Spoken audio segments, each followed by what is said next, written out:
Okay, giving you a quick look here at some of the different mounts that I have for the different guns that I have. Got the Benjamin Armada and the Benjamin Marauder. This one is super simple. It's basically just a wood block. It's the wood block from my original iPhone holder. It had a set out pieces of wood that sat up like this that my iPhone pinched in between, and that aimed on the scope, and kids broke it.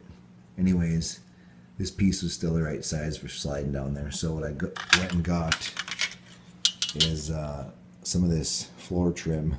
It's for like I'm trying to get the focus here, for where your laminate floor goes to carpet or vice versa or whatnot.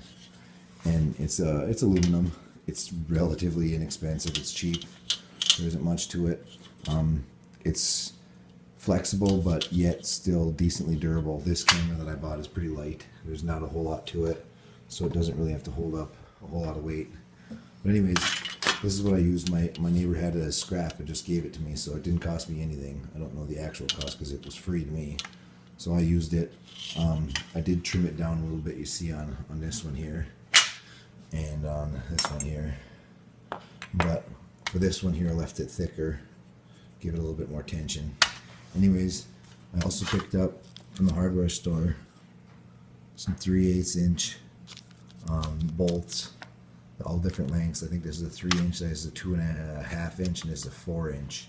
And this is for the Benjamin Marauder.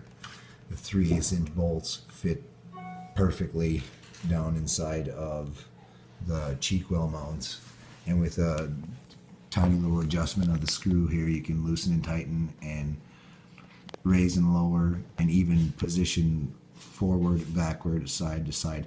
There's a little bit of play in this, so you can actually make fine-tune adjustments just by holding onto this and adjusting it when you tighten down this screw. Excuse me.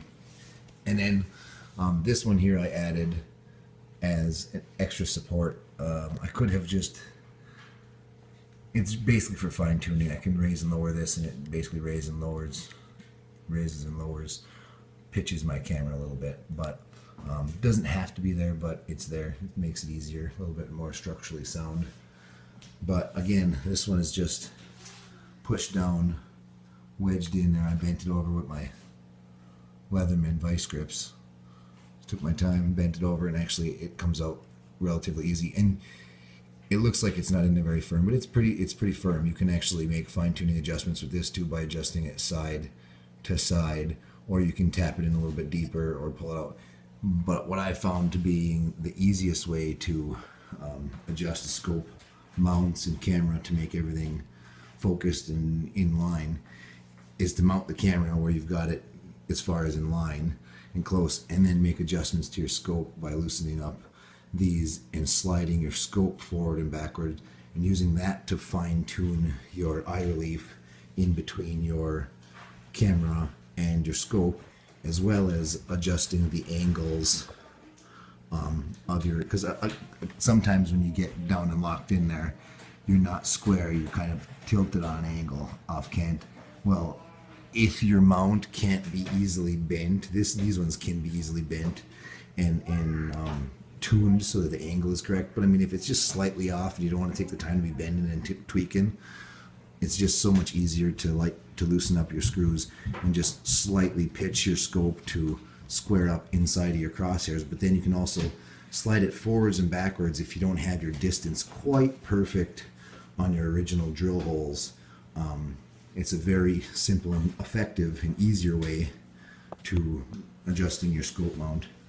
But this is basically my setup that I'm running right now. It's just simple aluminum on both of them, and super cheap, super inexpensive.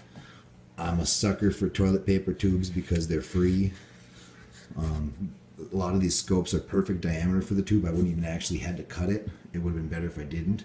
But for getting it on and off, it's a little easier this way, and it works just fine. There's no problems. It's not like it's letting any extra light in or nothing.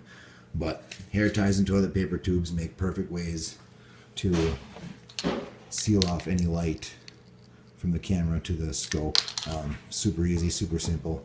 and cheap, which is what I go for. But anyways, this is my setup. This is what I got. This is kind of how I do the things. I said I try to go for the cheapest, easiest way. A lot of times it's just scrap and stuff laying around, and I don't usually like modifying the gun, but just using what I have available. Alrighty, hope you enjoyed it. Thanks for watching. Have a fantastic evening.